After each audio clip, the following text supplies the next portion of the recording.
Hi, you guys. Welcome back for our daily practice questions. As always, I like to get into my introduction and disclaimer before getting started with our questions for today. So, for those of you who are familiar with me, hey, y'all. For those of you who are new here, welcome, welcome, welcome. I am Dr. Brittany Weinstock. I'm a family nurse practitioner, and I'm the founder and CEO of the Nursing Studio. I provide resources, tools, review courses, review books, videos, and more to assist nurses as well as nurse practitioners with success on boards as well as in practice. I have been doing this since 2015, assisting nurses and nurse practitioners internationally with exam success, and I would love to assist you as well. I hope you found these videos helpful, but I always like to get into my disclaimer and reminder before getting started that we know there's no absolute medicine. We treat on a patient by patient basis, and any of the videos or questions that you see here, I have created and designed based on the current guidelines that are being tested on the ANCC as well as AAMP. So, each year and each new test, there are certain guidelines that they follow, and that's what I base the questions off of. Now, any of my videos where I am teaching on things that we currently do in practice, I will always say that so there's no confusion. So, with that being said, let's get into question number one for today. Question number one states a patient presents to the office with a dog bite. The patient denies any allergies. What is the first line treatment option? Is it A, azithromycin, B, augmentin, C, amoxicillin, or D, doxycycline? Take a moment and tell me what you got in the comments, you guys.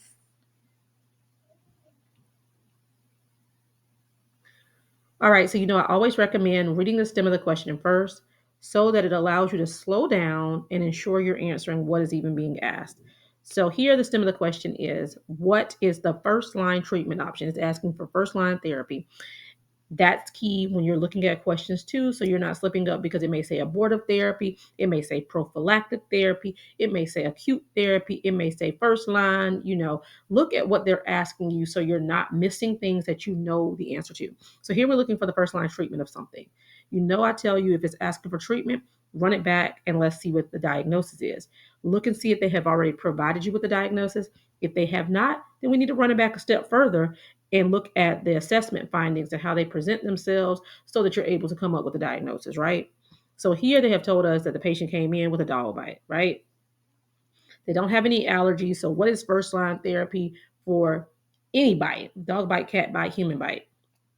Your answer is B, augmentin, correct? So your best answer choice is B, augmentin. That is first line therapy. All right, question number two. A patient presents to the office today with a complaint of a dog bite. The patient mentions a penicillin allergy. What is the best treatment option?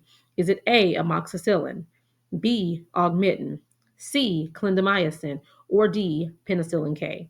Take a moment and tell me what you got in the comments.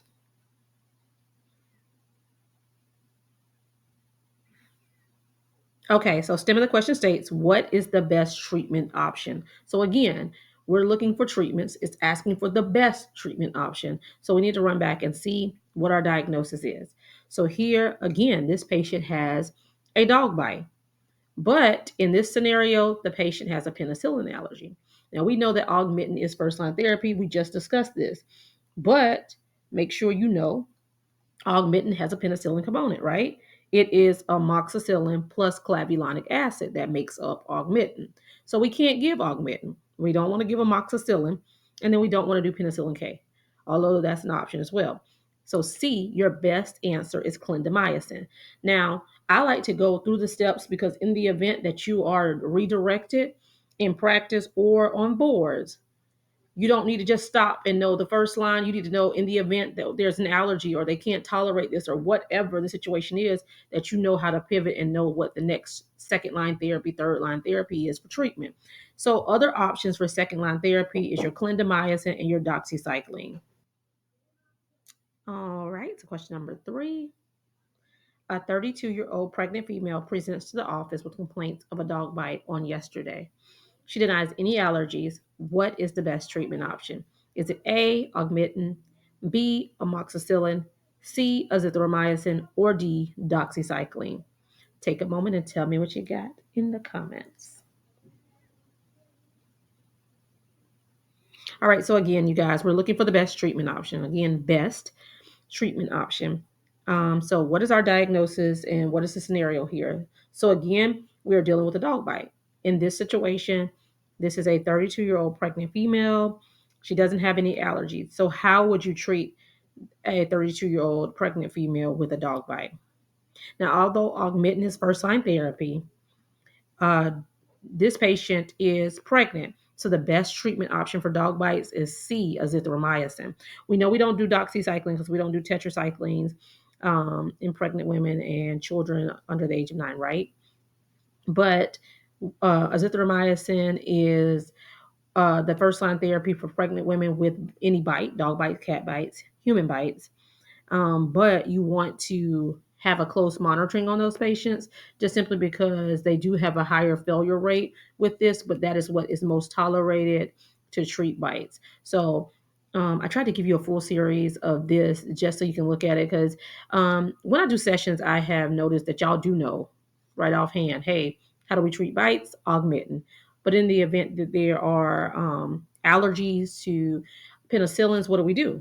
So just letting you know that your next step is your clindamycin or your doxycycline. And if your patient is pregnant with a bite, then we want to go azithromycin. All right, you guys, I hope you found this helpful. As always, be sure to like, comment, subscribe, and share with whomever you may think may find this beneficial as well.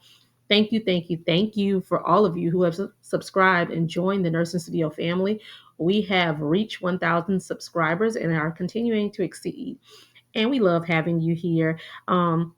You'll be seeing some new exciting videos to kind of help um, tie these things together in other fun ways. Also, membership options if you're looking for more personal practice questions. I know I'm doing, the 3 a day, but some of you have been reaching out for my Q Bank, which is coming. So, I've been doing it for a while. I have them in my book, I have them in my courses, but y'all are stressing that y'all want these just strictly in there. So you'll be able to see those soon, um, before the end of the month soon, as well as these membership options will give you more live practice questions and availability to these questions that's more than 3 at a time. Okay. All right. But again, thank y'all for all of y'all support and joining. I hope that this has been helping you with your studies in school as well as board preparation and for those who are beginning to practice. If you need any of the resources from the Nursing Studio, the review books, both the ebook as well as paperback are linked in the bio of this channel. Our self-paced review course designed for family and adult general nurse practitioners preparing for the ANCC as well as AAMP exam is also linked in the bio of this channel. We are currently in our 5-week intensive review group course. I offer these periodically through the year. We just started a new one this week, so be on the lookout for the next one. That's up and coming. And then lastly, my one-on-one sessions. One-on-one sessions are offered in 3 different tiers. Either if you just want to focus on a weakness to make it your strength, if you want to assess your exam readiness, that's another option. And then lastly are those custom packages that are designed over a period of time. So for example, if you have been unsuccessful and you're looking to prepare over the next 4 weeks for boards, then what we do is I look at your weaknesses, gauge this where you are, structure a study plan over that 4-week time frame, and we work alongside each other to get from unsuccessful to successful. So if those are anything that you're looking for, feel free to reach out to the Nursing Studio at 803-400-6864. You can also shoot a text message to that number or shoot us an email at thenursingstudio, the number 1 at gmail.com. But y'all know what to do. Make sure you meet me back here. Happy studying. Bye, y'all.